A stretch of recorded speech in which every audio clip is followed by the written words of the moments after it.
স্বৈরাচারের পতন না ঘটিয়ে কেউ মাঠ ছাড়বেন না প্লিজ। আজ বাংলাদেশ গর্জে উঠেছে। এখনই সময় স্বৈরাচারের পতন ঘটানো। কারণ একবার যদি আপনারা ফিরে যান, তাহলে এই ছাত্রলীগ তার আগের চরিত্রে ফিরে আসবে। ছাত্রলীগের যে তাণ্ডব, সেটা সম্পর্কে আর বলার কিছু নাই। সেই ছাত্রলীগের তাণ্ডব আজ শুধু ছাত্রলীগের ভেতরে সীমাবদ্ধ নেই। ছাত্রলীগের তাণ্ডব আজ প্রবেশ করেছে পুলিশের ভেতর। আমরা দেখতে পাচ্ছি পুলিশ আজকে হেসে, হেসে গুলি করে। পুলিশ হেসে, হেসে গুলি করে এই বিষয়টা কিভাবে সম্ভব হলো? এটা সম্ভব হয়েছে কারণ পুলিশ আর ছাত্রলীগের ভিতরে তেমন কোনো পার্থক্য নেই। আজ কোঠা বিরোধী আন্দোলন হচ্ছে। আ আ এই যে কোঠা বিরোধী, কোঠা বিরোধী, কোঠা বিরোধী কিন্তু একবার কি আমরা ভেবে দেখি যে সরকারি যে নিয়োগ এর বিষয় প্রত্যেকটা ক্ষেত্রেই ছাত্রলীগের কোঠায় মানুষ চাকরি পায়। ছাত্রলীগের কোঠায় মানুষ মানুষ আ রাজনীতি করে। ছাত্রলীগের কোঠায় চাঁদাবাজি, ছাত্রলীগের কোঠায় সবকিছু হচ্ছে। এছাড়াও আওয়ামী লীগের কোঠায় বিশ্ববিদ্যালয়ের উপাচার্য নিয়োজিত হচ্ছে। এই যে সরকারের প্রত্যেকটা জায়গাতে আওয়ামী লীগের কোঠা বিদ্যমান। তাহলে এই জিনিসগুলো থেকে মানুষ দেখতেছে, এটার প্রতিবাদ হওয়া দরকার। আজকে দেখেন সেনাবাহিনী, সেনাবাহিনীর প্রধান সে কে? সে কোন কোঠায়?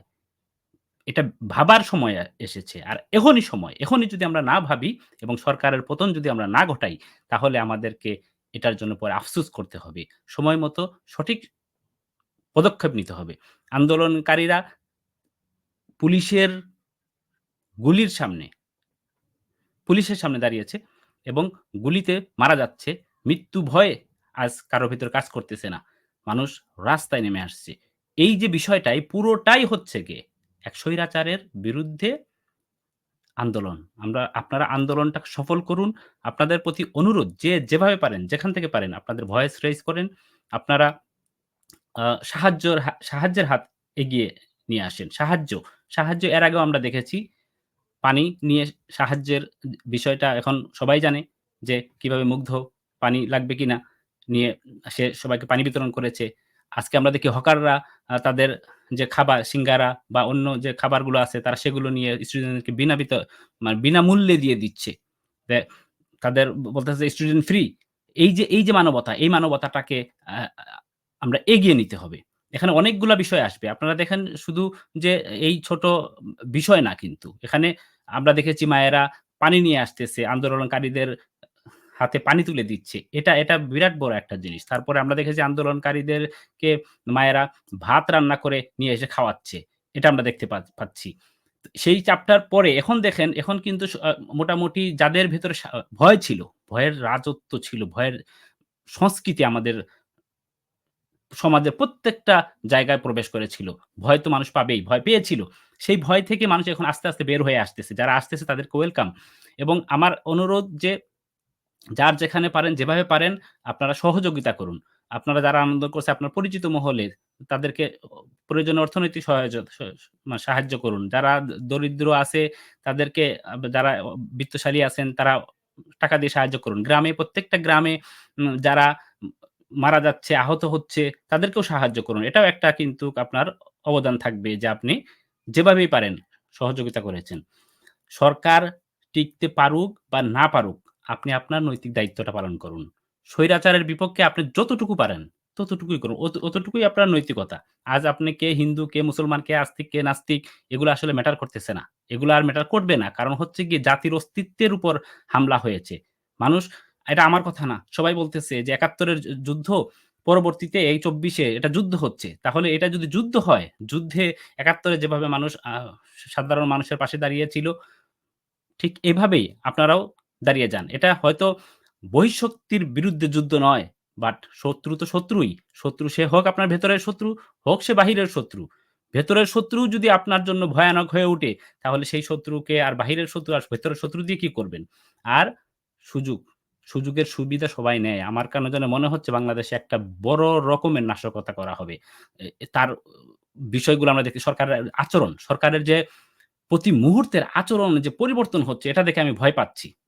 সরকারের প্রতি মুহূর্তের আচরণ দেখে ভয় পাচ্ছি। মানে ভয়াবহতাটা তারা কোন লেভেলে নিয়ে যায় সেটার যে ধারণা, সেই ধারণা আমাকে শঙ্কিত করতেছে। ধারণার ২-১ টা আমার মনের ভিতরে যেটা আসতেছে, হয়তো সেটা হবে না। কিন্তু আমার মনের ভিতরে আসতেছে আমি আপনাদেরকে বলি যে ভয়ানক কিছু করে ফেলতে পারে এই সরকার। সেই ভয়ানকতায় হতে পারে কেন জানি মনে হচ্ছে যে বড় রকমের নাশকতা করতে পারে। বড় রকমের নাশকতা করেও শেখ হাসিনা হয়তো ক্ষমতায় থাকতে চাইবে। কারণ সে জানে সে যদি ক্ষমতাচ্যুত হয়, সে সহ তার যে দলের মানুষ যা করেছে, তার যদি সঠিক তদন্ত হয় এবং সঠিক বিচার হয়, ইভেন বাংলাদেশ না আন্তর্জাতিক বডির কাছেও বিচার হয়, তাহলে তাদের ভয়ানক অবস্থা হবে। এই জিনিসটা তারা স্পষ্ট বুঝে ফেলছে। সেইজন্য বড় একটা ষড়যন্ত্র হতে পারে। সেই ষড়যন্ত্রে আপনারা হয়তো আপনারা দেখেছেন যে আ এই মুহূর্তে এসে জামাতকে নিষিদ্ধ করার যে ইয়েটা, এটা তো তাদের অনেস্ট কোনো অ্যাপ্রোচ না। এটা হচ্ছে গিয়ে তাদের একটা রাজনৈতিক ইয়ে। সেই জায়গা থেকে তারা এমনও হতে পারে তারা হয়তো খালেদা জিয়াকে হত্যা করে ফেলতে পারে। খালেদা জিয়াকে হত্যা করে একটা বড় একটা মানে গতি বা অন্য কোনো কিছুর দিকে নিয়ে যেতে পারে। যেটা তারা চেষ্টা করবে শেষ মুহূর্তে। বা আপনারা জানেন, আমি জানি না বিডিআর হত্যায় যে আসলেই কে করেছিল। আ তখন সরকারটা নতুন ছিল বলে আমার কখনোই মনে হয়নি যে এই সরকার নিজেরই ক্ষতি করবে এগুলো করে। আমি জানি না। আমি এখন ওই ব্যাপারে মতামত দিচ্ছি না। কিন্তু আমার কথা হচ্ছে যে বড় ধরনের নাশকতা সরকার করতে পারে শুধুমাত্র ক্ষমতা থাকার জন্য। বাংলাদেশের মানুষ যদি লক্ষ মানুষও মারা যায়, আসলে সে এটা কেয়ার করতেছে না। এটা সরকারের আচরণ দেখে বোঝা যাচ্ছে। সরকারের চলাফেরা, সরকারের যে প্রতি মুহূর্তে যেভাবে আ মানে তার আচরণ পরিবর্তন করতেছে এবং আমরা দেখেছি যে কিভাবে তারা আ তাদের যে বাহিনী, পেটুয়া বাহিনী, তাদের যে সন্ত্রাসী বাহিনী কিভাবে ব্যবহার করেছে আগে আমরা সেটা দেখেছি। তার আলোকে আমরা বলতে পারি যে তারা ভয়ানক কিছু করতে পারে। আমার জানি কেন মনে হচ্ছে যে আ বড় কোন নাশকতা চালাবে। সেটা এখন কি হতে পারে? দেখেন আওয়ামী লীগ উম স্বাভাবিকভাবেই বিএনপির উপর যে নির্যাতন চালিয়েছে, অ্যা অ্যা আ সাধারণ ছাত্ররা আন্দোলন করল। তারা গ্রেফতার করল হচ্ছে বিএনপি নেতাদেরকে। আ আন্দোলন হচ্ছে তারা শিবিরকে টার্গেট করতেছে। ছাত্রদেরকে তারা বলতেছে জঙ্গি। অর্থাৎ সব জায়গাতেই তারা পলিটিক্যাল যে তাদের যে আচরণ, আমি আবার বলি পলিটিক্যাল যে আচরণ সেটাই করতেছে। পলিটিক্যাল আচরণ যদি দেখেন গত ২-৩ টা নির্বাচনের সময় তারা বিএনপির প্রতি যে আচরণ করেছে, সহজ একটা উদাহরণ দেখেন তারা পার্টি অফিসে দাঁড়াতে পারে না। ওখানে তাদেরকে ধরে নিয়ে যাওয়া হয়। এই যে আচরণ, ওই আচরণটাই কিন্তু এখনো চলতেছে। তো এই সরকার ক্ষমতায় থাকার জন্য বড় রকম ভয়ানক কোনো নাশকতা করতে পারে। আ বিএনপিকে টার্গেট করতে পারে। খালেদা জিয়াকে হত্যা করতে পারে। হত্যা করে তারাই করবে কিন্তু ষড়যন্ত্রটা অন্যভাবে করতে পারে বা অন্য কোনো কিছু করতে পারে যেটা আমার ধারণাতেও নাই। কিন্তু মনে হচ্ছে যেন একটা বড় এক ধরনের নাশকতা করবে ক্ষমতায় থাকার জন্য।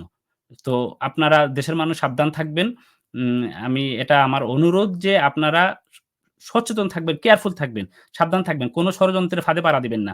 তারপরে এখানে দেখেন এই আন্দোলন থামানোর জন্য অনেক কিছুই আছে। এখানে জাতিসংঘ বা অন্যান্য বিদেশি আ যে সংস্থা আছে তারাও যদি এগিয়ে আসে সেটাকেও আপনাকে এখন বিচক্ষণতার সাথে নিতে হবে। কেন বিচক্ষণতার সাথে নিতে হবে?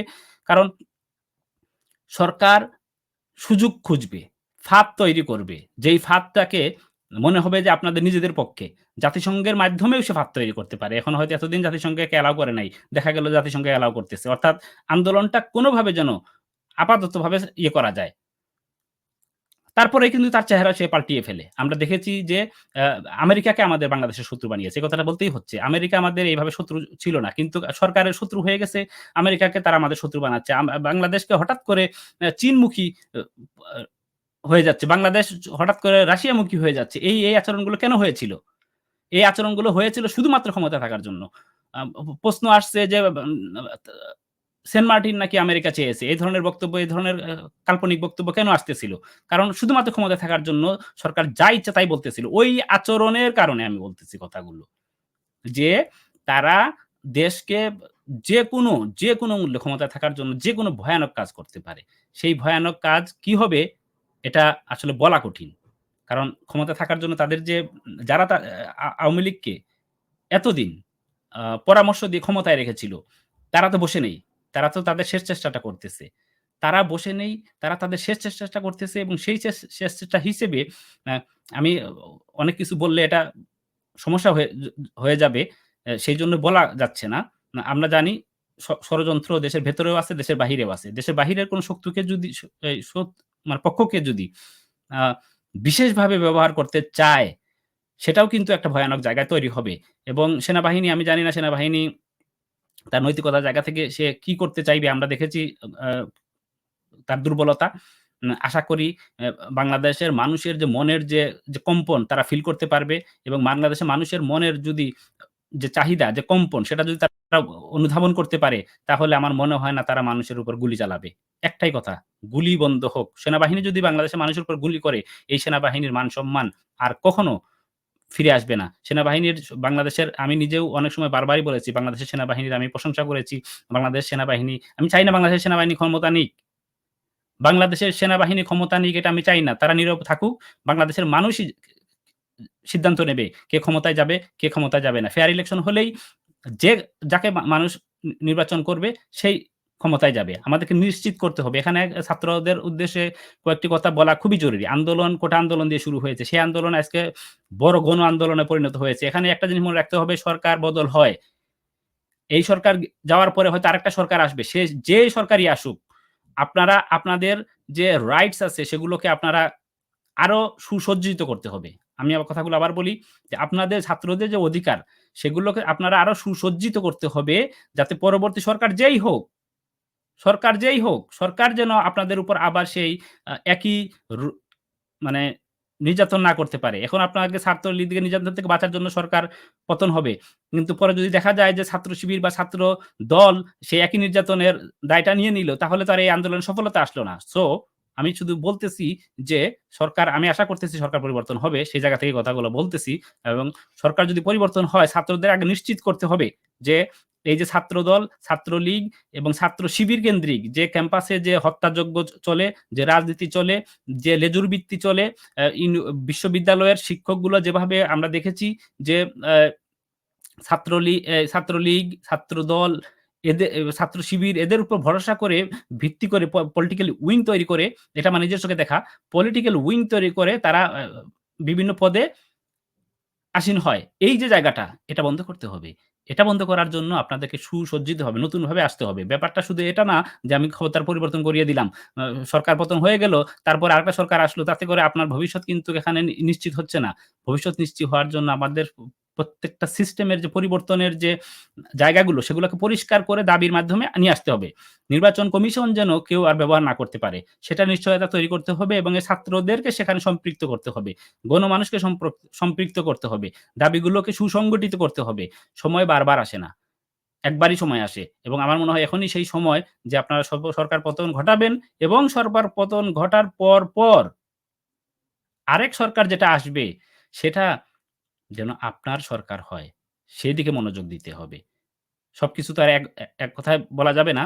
কিন্তু ছাত্ররা তাদের নিজের অধিকার আদায়ের জন্য তারা যে বাংলাদেশ চায়, সেই বাংলাদেশ প্রতিষ্ঠার জন্য তাকেই সিদ্ধান্ত নিতে হবে। তার রাজনীতিকে সংস্কার তাকেই করতে হবে। তার চাহিদাগুলো যাতে সরকারের কানে বাজে। সাধারণ মানুষের যে চাহিদা আছে, সেই চাহিদা যেন সংসদে উম উচ্চারিত হয়। সংসদে আমরা প্লেয়ার আর ওই গায়ক যারা কখনো রাজনীতির সাথে সম্পর্ক না গায়ক, নায়ক আমরা দেখেছি যে যারা কখনো রাজনীতি করে নাই হঠাৎ করে এসে শুধুমাত্র সস্তা প্রশংসা করে তারা সংসদে জায়গা নিয়ে নেয়। সস্তা প্রশংসা করে শেখ হাসিনার সরকারের সস্তা প্রশংসা করে তারা সাংবাদিক হয়, বুদ্ধিজীবী হয়, বিভিন্ন পদ ধারণ করে। এগুলো বন্ধ করতে হবে। এগুলো বন্ধ হওয়ার জন্য রিফরমেশন দরকার। পুরো জাতিকেই রিফর্ম করতে হবে এবং সেই রিফর্মের দায়িত্ব ছাত্রদেরকে নিতে হবে। অসংখ্য ধন্যবাদ।